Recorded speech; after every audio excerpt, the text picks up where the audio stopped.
My name is Oren Brooks. I'm with the Smith Robertson Museum here in Jackson, Mississippi. I am the director of their Oral History Project, and I'm also the project director for the Veterans of the Mississippi Civil Rights Movement, who also are doing oral histories. I have with me this morning Mr. Jim Cates, and Mr. Cates was at one time in his earlier years an activist, and he's going to give us some information about his life story. So, Mr. Cates, tell me, first of all, do I have your permission to do this interview? Yes, but only if you call me Jim. Okay, Jim. All right, let us proceed. You proceed, please, by giving us some background information about you, your family, siblings, if you have any, your early history. We'd appreciate knowing. Okay, I was born in 1945 in White Plains, New York. My parents were second-generation Jewish Americans from Brooklyn and New York City. I have a brother, an older brother, and an older sister. I grew up for the first 18 years of my life in Elmsford and White Plains, New York. What's your dad's name? Paul. His Paul? name was Paul. All right. My mother's name was Jean. She Paul. later became very active in the Parents Committee. All right, Paul Cates. And what did he do for a living? He was in the textile business. He Okay. and his whole family had a textile firm in New York City. Was he a native New Yorker? Yeah, he was born and raised in New York. Okay. All right. New York. And your mother's name was? Jean, Jane. Is that a J or a G? J-E-A-N.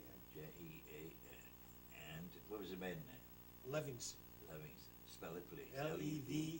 L-E-V-I-N-G-S-O-N. Livingston. All right. Not Livingston, Livingston. S-O-N? S-O-N. Oh, I'm sorry. It's a unique name, that's why they were very All special. right, Livingston. And where was she native of? She was born in Brooklyn. Brooklyn. All right. Did she do any kind of work in her years? Not really. She in middle age she did more than just housework and housewife, Okay. but Basically, she was a mostly homemaker. volunteering. Okay. Now, your brother and sister are both older than you. Right. What's your brother's name? Peter. Peter, I'm sorry. Okay. Is he alive? Oh, very much. Okay. And your sister? Yes. What was her name? Jane. Jane. Okay. All right, so your young years were spent where?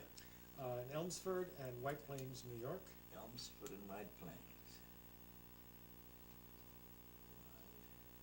Did you go to elementary and secondary school? I went through White Plains High School, yes.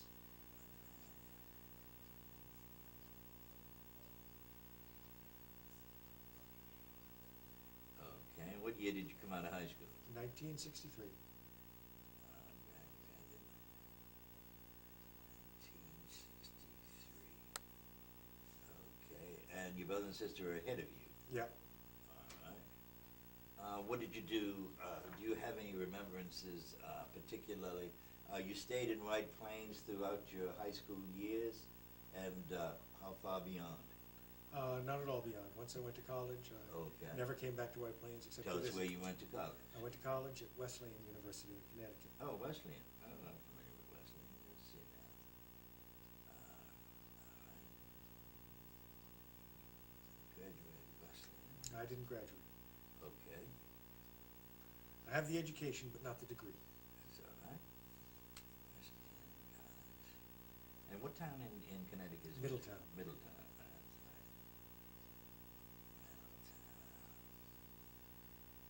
Middletown, Connecticut.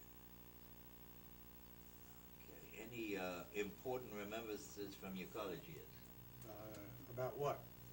Oh, that's not fair. What about things? Yes, I've got lots of important remembrances from my Yes, I'm college sure years. you do. Probably too much and maybe not much to the point here. Well, then maybe I ought to ask Be more you specific if... what opened your, what enlightened you about the movement activities that were going on during these days? Because Well, it started in high school. activities were going on. Yeah, it started in high school. Oh, I remember okay. In high school someone passed me some kind of SNCC pamphlet. I wish I could find that classmate again today to thank her. At the time I didn't think much of it. Mhm. But then what happened is in March 1963, an acquaintance sent a letter down from Brandeis, where he was a freshman. Okay. And a telephone call or a letter, I think it was a letter, to a close friend of mine at high school. And he said he was going to be going down in 10 days to Greenwood, and he wanted to bring some food and clothing with him. And could we, Now, this Get- was just an acquaintance, or was it a, he wasn't a close friend, he wasn't. Was not a No, close we knew him sort of intellectually as high school Okay. students. And could we get some food and clothing together for him to take down in a station wagon? And he sent some propaganda information, a couple of copies of the Student Voice. At the time, my friend Peter Sandman and I said we couldn't do anything at all. That was about a Thursday or Friday. And then on that weekend, we were both in New York City on different business. My father lived in New York, This was 63. 63, and March 63, and all of a sudden I got a call from Peter. He said, I got hold of a mimeograph machine. So we ran out, we borrowed money from another student who happened to be there, who was supposed to go out to lunch with me, and I didn't take her out to lunch, I just took her money. And we bought some paper and some ink, and we went down to 5 Beekman Street, which was the big headquarters in New York at that time. And we had the use of their mimeograph machine, and we whipped up a propaganda pamphlet. We still didn't know what we were going to do with it, a couple thousand copies. Trekked it back to White Plains on the Now, train. what was the pamphlet that you composed? It was, we're trying to get food and clothing to go to Greenwood. Oh, this was okay, in- so you were solicited. Yeah, so on the train back, we concocted an idea. We got back to White Plains. We called 10 of our friends. We invited them over to my house. We divided up the town into 10 districts, gave each of them a pile of leaflets and asked them to recruit other people.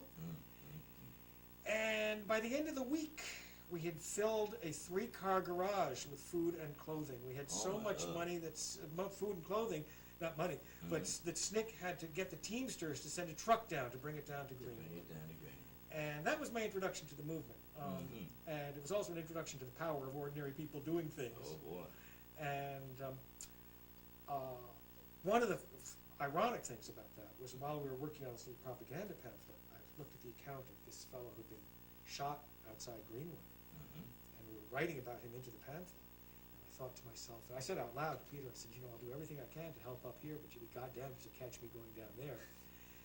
14 months later, I was at Western College for Women, and Jimmy Travis was my closest friend there.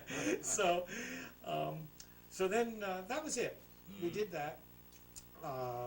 And during the summer of '63, I had nothing to do with the movement at all. I'm one of the few people in America who will say that I was not in Washington on August 28, On the march. 1963. All right. No, everyone in America will say they were there, but I wasn't. I was in Canada hitchhiking around with a friend. And I actually had other plans for the summer of '64, but they fell through.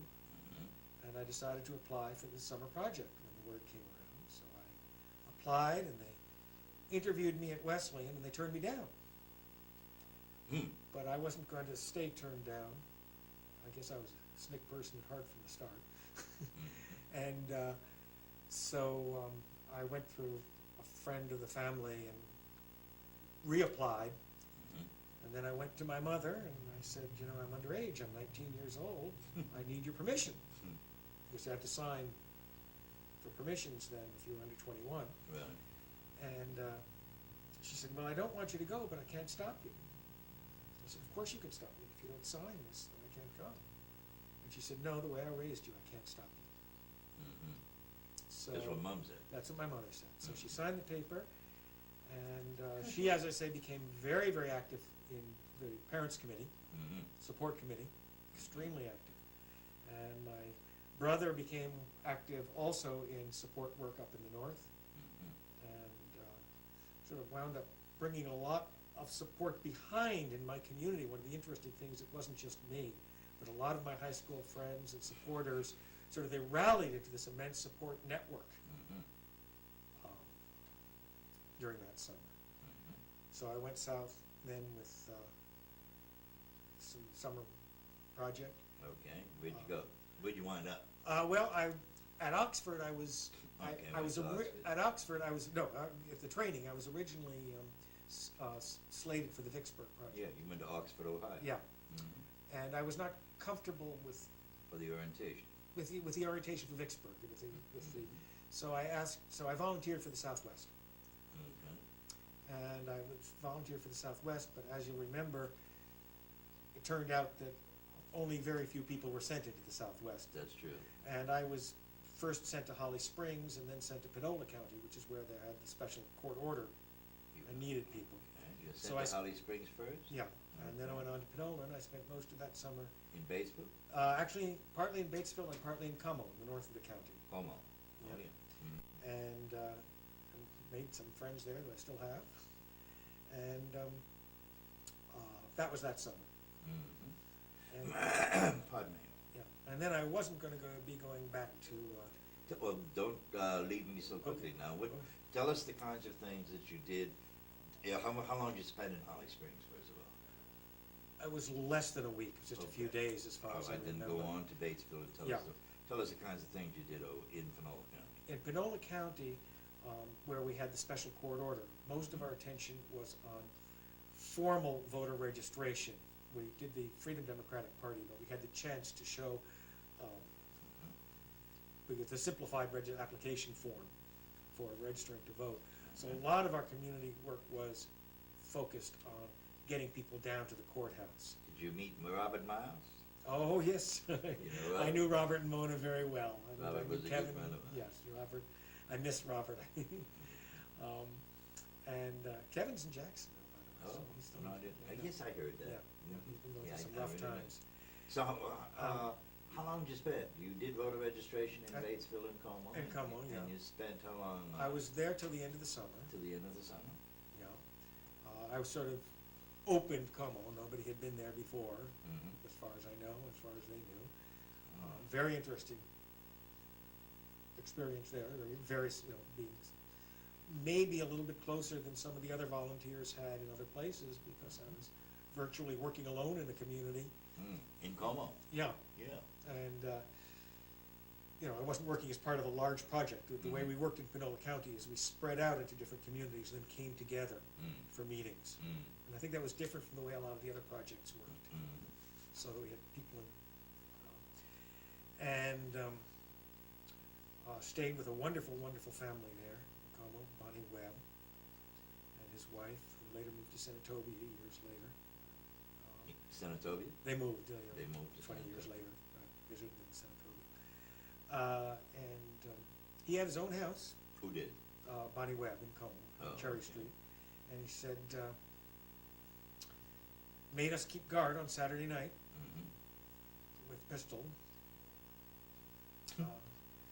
which had some interesting, what am I gonna do with this kind of thing? And essentially, it was just like so much else in the work, it was my presence was the main factor, and getting people to meetings and to register to vote was the main thing. Nothing special, nothing particularly dramatic that summer.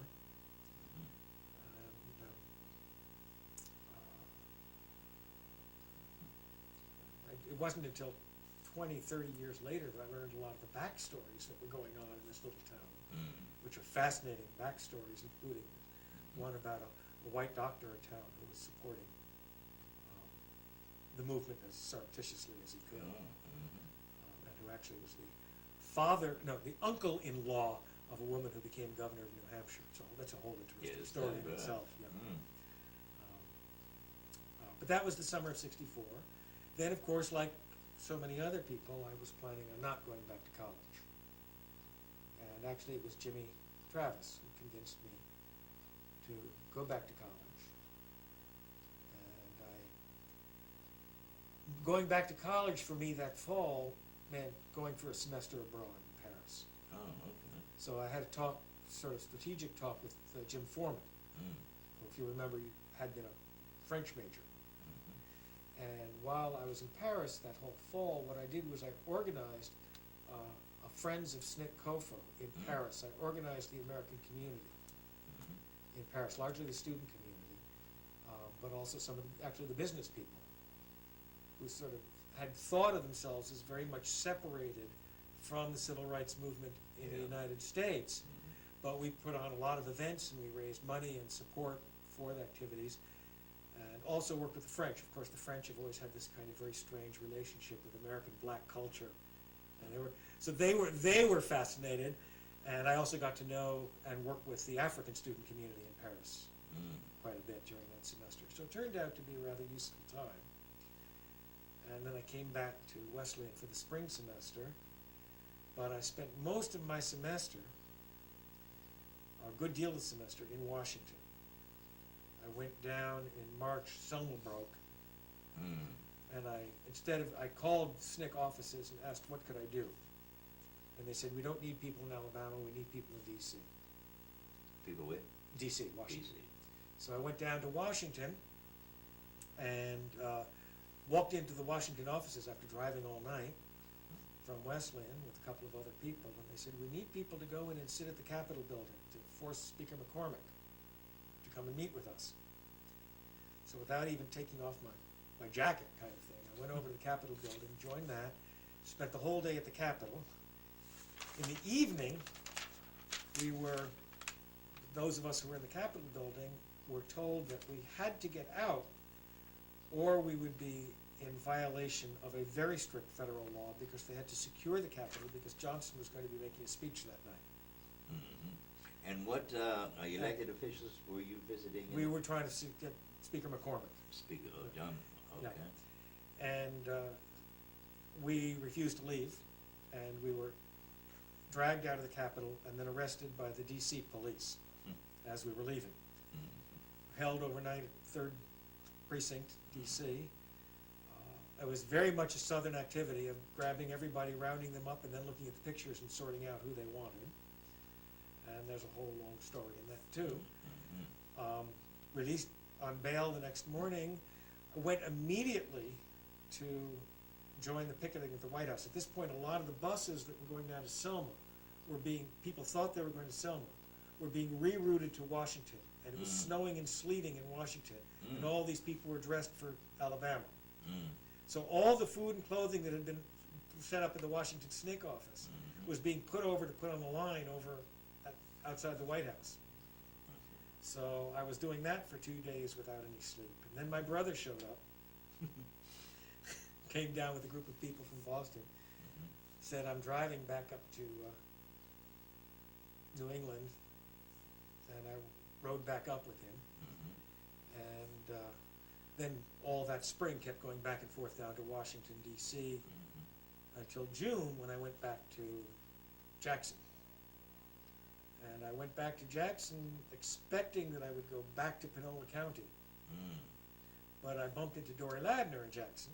I think we were in the old fairgrounds together, if you remember that. And after 8 days. Did you join that demonstration? Yeah, I was 8 days in the fairgrounds and Jackson City Jail. And then Dory said, look, we were trained for the Southwest. Don't go back to Panola County. We need you in Natchez. So I never went back to Panola County that summer. I went over to Natchez, where there was mostly that summer, so by 65, a sort of not as focused a community organizing. And I wound up with one other fellow, Mitch Gerfield. What we wound up doing was focusing on organizing the steam laundry workers. Where? In Natchez. Oh, you did go to Natchez? Yeah, it was Natchez, yeah. So we were organizing the steam laundry workers, was what we wound up focusing on. And we were having clandestine meetings with them. The main event of that summer was that Mitch and I were arrested. And we were arrested on a charge of assault. And the charge of assault was that we had been in the Natchez Park, Duncan Park if I remember correctly, and had chased two 11-year-old boys with knives. Oh, And we'd been in a white station wagon and I'd been driving. Well, it turned out that one of the 11-year-old boys we were supposed to be chasing was the son of the local clan leader, whose name I've been trying to remember. He was jumping between the two clan groups. He later became very well known in Natchez in 65. And I'm trying to remember his name. But it was his son, and the time we were supposed to have been chasing them with knives in the park was exactly the same time that we were in a clandestine meeting at the Freedom House with the laundry workers. So clearly, what this was a setup where we, in order to defend ourselves, would go into court and name the laundry workers we'd been in the meeting with as an alibi, which of course would ruin us. Yeah.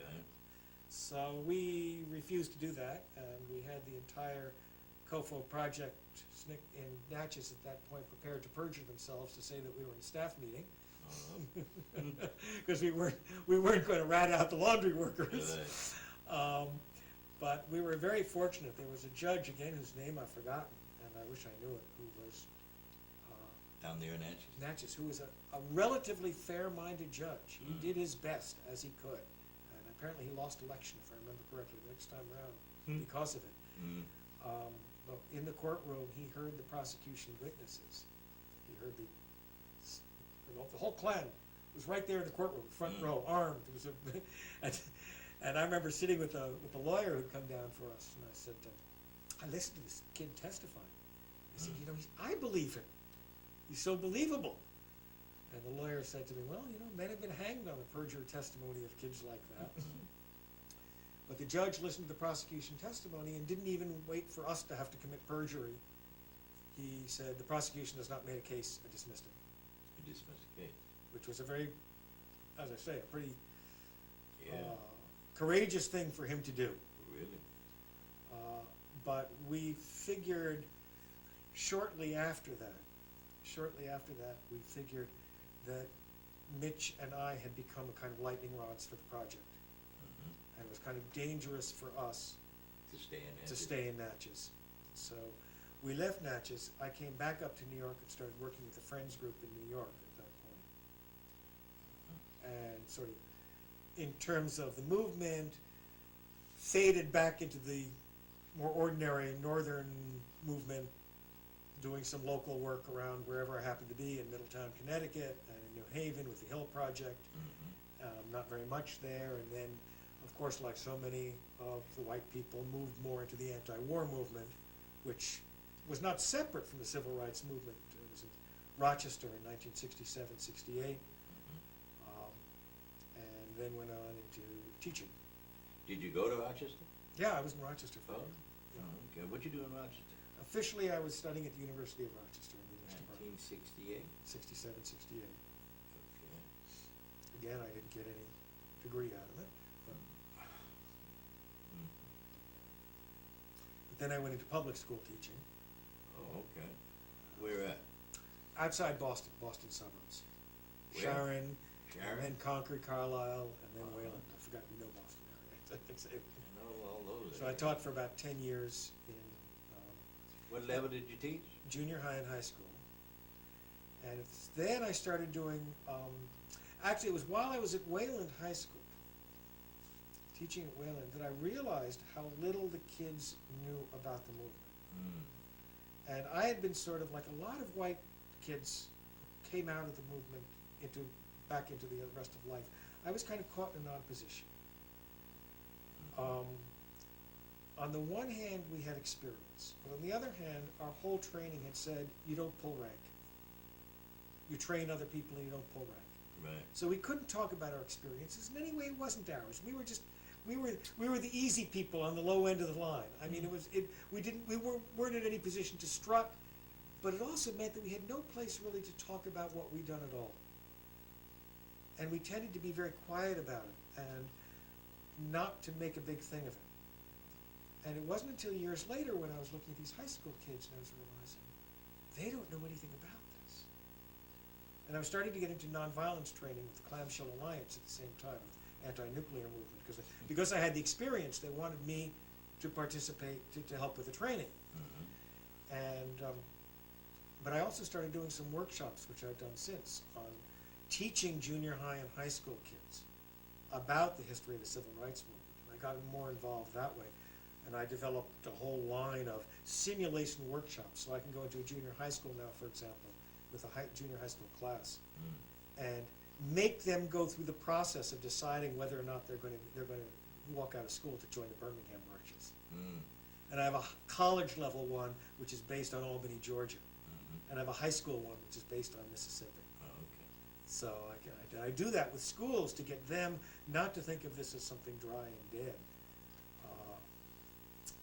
And that, as I've been doing a lot of nonviolence work, nonviolent training with the American Friends Service Committee since. And then teaching junior high school And at the same time? Well, the teaching I taught for 10 years. Now I'm pretty much more of a writer, and I left teaching mostly, but I still do work in schools. I don't define myself as a teacher. I don't know how much of this is useful or helpful, or how much you want to go No, back well, on. I want to go in the direction of the writings, Okay, the books, and how you got, how'd you get with that? with writing. No, well, the books. Oh, the letters from Mississippi. Yeah, Oh, letters from okay. Mississippi. Actually, that's an interesting story in itself.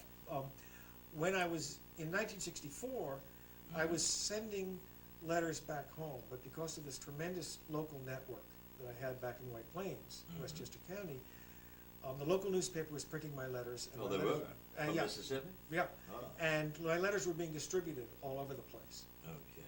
And in a very, very classic white liberal kind of Westchester County, New York story, my mother was on the tennis court one day, and someone said to her, well, Jim's letter should be made into a book. Mm. And, and a publisher was there who said, oh, I'd be interested in something like that. And when my mother proposed it to me, of course,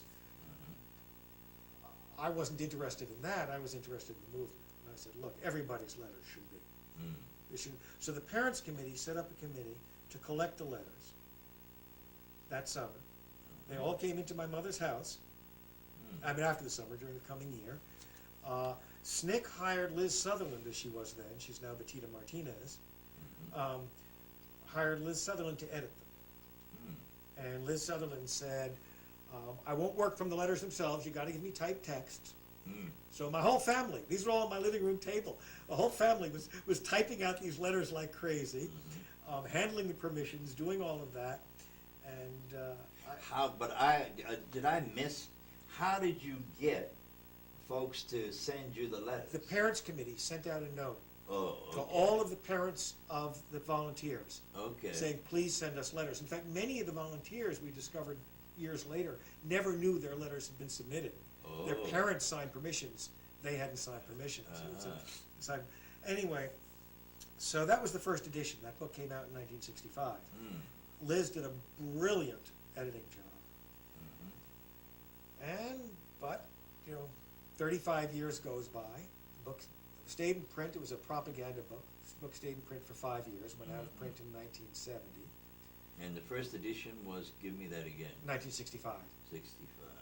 And in 1997, I inherited a small literary publishing house, nonprofit publishing house, from a friend. And we had done one book where we had taken a book that was actually from 1965, reprinted it, but with notes that expanded the context and made it into a completely different book. And we were looking for a second book to do. And I thought of letters. I said, this is a perfect book. The original book that came out was mostly about the white volunteers, because it was by them and about their experience.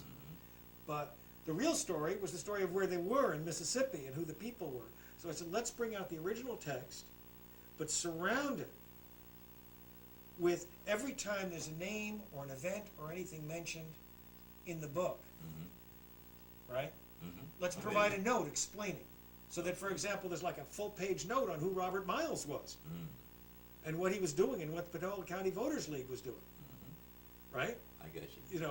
So that and then at the same time, I said, well, we have the list of 154 contributors here, 150. 153 plus the editor Elizabeth. I said, we've got a list of 154 contributors here. Let's see how many we can find. So I started hunting them down, and then so we also put in the back. This is a kind of, again, thinking inspirationally for young people. Let's, who are these people? What did they become? So there's a little, like, one paragraph bio notes of what they did after Mississippi, if they chose to let us know that. And we found 90 of 154 so far. You found 90 of 90 of 154 so far. How did you determine 154 number? Oh, the names of all the volunteers when the book came out, remember, we still weren't far from McCarthyism, we still needed to protect people Yeah. in Mississippi. Right. So none of the letters printed in the book was identified specifically By name. with a writer. But in the back of the book, there was a list of all people who had contributed letters to the book.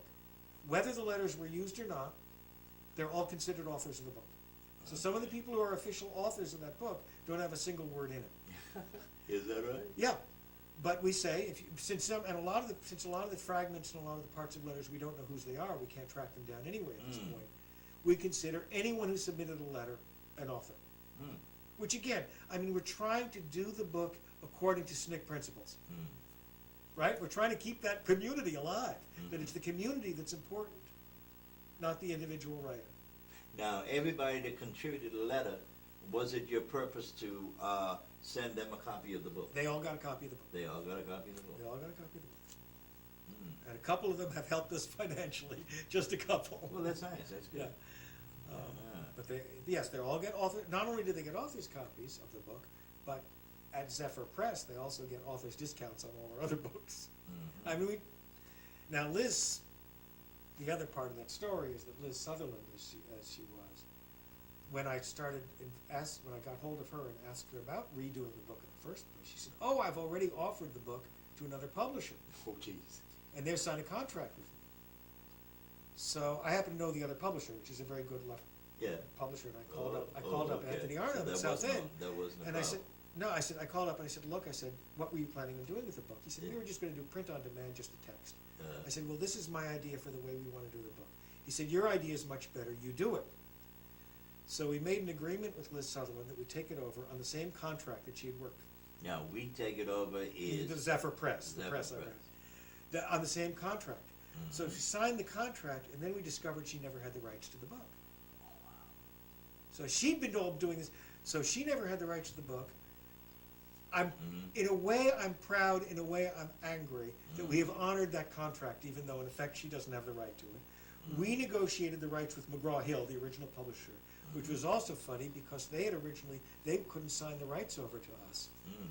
without a release from SNCC. Oh, Snake had to release? Right, try getting a release from SNCC in the year 2000. No, I won't try. So legally, they said, if we can track down one of the former person who was a former official of SNCC Mhm. in 1965, Yeah, and get them to sign a release, that would be legitimate. you could do that here. Well, we got Jim Foreman, we had John Lewis, and John Lewis signed over to Oh, us. John Lewis. Yeah, so John signed, and John, Cleve was the program director. that's He could've- through Cleve, probably Cleve could have done it too, yeah. Mm. But Jim and John were the ones that, and John was the one I was in touch with, and he readily signed over, and we did say, though, that part of the SNCC vision, Mhm. that we do not take over the copyright absolutely. We take over the copyright in the names of the writers only, Mhm. right? So I that, got you. so, and that's what our agreement is. So when, for instance, when excerpts now are reprinted in history books and other books, Mhm. if we know the name of one of the writers of the letters there, Mhm. they automatically, we insist that they get authors' copies. And, now, there's no real money involved in that, I see. because again, our commitment was to get the book out, not to make a profit for Zephyr about this book, but we want this book in the hands of young people, we want the book out as history, we want the book, and we make it available we've been giving it away in some cases, Mhm. or at very, very considerable discounts. Well, we pushed it last year, and we have it again this year. Yeah, yeah. Huh? We Yeah, had a and we great- did- We we had a did- great crowd this year. Didn't get any money from you last year at all. You didn't? No, No. I didn't. I couldn't, Yeah, I no. couldn't follow that. Yeah, 'cause I had- but, no, this is the important thing. I'd rather have the people here get the book out Yeah. and get the word out. I'd love to see it adopted in Mississippi public schools. What used to be Western College for Women, which is now Where is that? in Miami University in Oxford, Ohio. Western College for Women. In Oxford, Ohio, Okay. is where we did our training. Yes, right. The orientation. They still have a program, although the program's dying, which is a separate program in public kind of interest kind of things. Mhm. And they, for their summer program, adopted the book 2 years in a row for Oh. all of the incoming students. And that's the kind of thing we'd like to see. I get it. Again, not because we make money out of it, but because that's where we want the book to go. Right. You know? No, that's Yeah. that's a good thing. So that's the story of the book. Okay. We added all. So we added all these notes and biographical notes. Zephyr's primarily a literary press, Mhm. and then what I had was very few copies left. I don't know where they are. A little booklet, a little chapbook that had come out of 40 pages of Freedom School poets. Mm. And I thought when we were coming out with it, we wanted to do a new edition of the book. Mhm. And I said, well, we're a literary press, and anything we can do that shifts the focus of the book more off the volunteers and onto the Mississippi community of that summer, Mm. we figure is an addition to the book. So I went back to John Lewis. We got the legal copyright permission to use those for that Freedom School poetry. Mm. And so in the new edition of the book, it has that Freedom School poetry. So you get not only the voices and the words of the Northern He volunteers. He gave you a release? Yeah. So we don't, not an exclusive release on that, not an Mhm. exclusive release. So again, you know, we're custodians, we're not owners I get of a it. tradition. And so we now have the voices of the Northern volunteers, but we also have the voices of the high school kids and in the Freedom Schools. So again, I go back to my research to try to find where the Freedom School poets are now, Mm. because they're now official authors. Gee. And I've actually found, I've found two and information about a third, Mm. but we're still looking, always looking for them. Freedom School poets. Yeah. Some of them, a couple of them are identified only by first name, Mm, yeah. you know, That's and odd. and town. So Mhm. so that's pretty much the story of the book. Okay. I was wondering whether we could be of help with you in finding some of those. Any help we take. Some of those books we could put out a mailing, maybe. Well, you you know, know, to, because we probably have upwards of 200 members now yeah. in the, you know, in the veterans. Yeah. So, we could Yeah, well, confine to Mississippi. Yeah. Yeah. Most of the Freedom School poets, I would expect, are still in Mississippi. Mm. One of them we found, her father had been a Rust College professor. She's now runs the Mid-South, no, the Mid-South Tribune, is that what it's called? Something out of Memphis. Oh, Yeah. So, that's good, kid. so what else do you want from me? want I could 5 go, of minutes. course, anecdotes and anecdotes and Give me anecdotes. 5 minutes to go to the bathroom. Oh, and okay. I can get back to you. You can be thinking. Okay, do you want to turn anything off or just keep it running? Yeah, turn the tapes out. How Do do you you know how turn to do it? that? It says stop, then I go stop. And what is that Do one? that, Is that on and too? Is Is that one on- I'll do that one on the way out. That's Actually, you know just what, a- I'm gonna join you in the bathroom. That's just a button. Us middle-aged men here.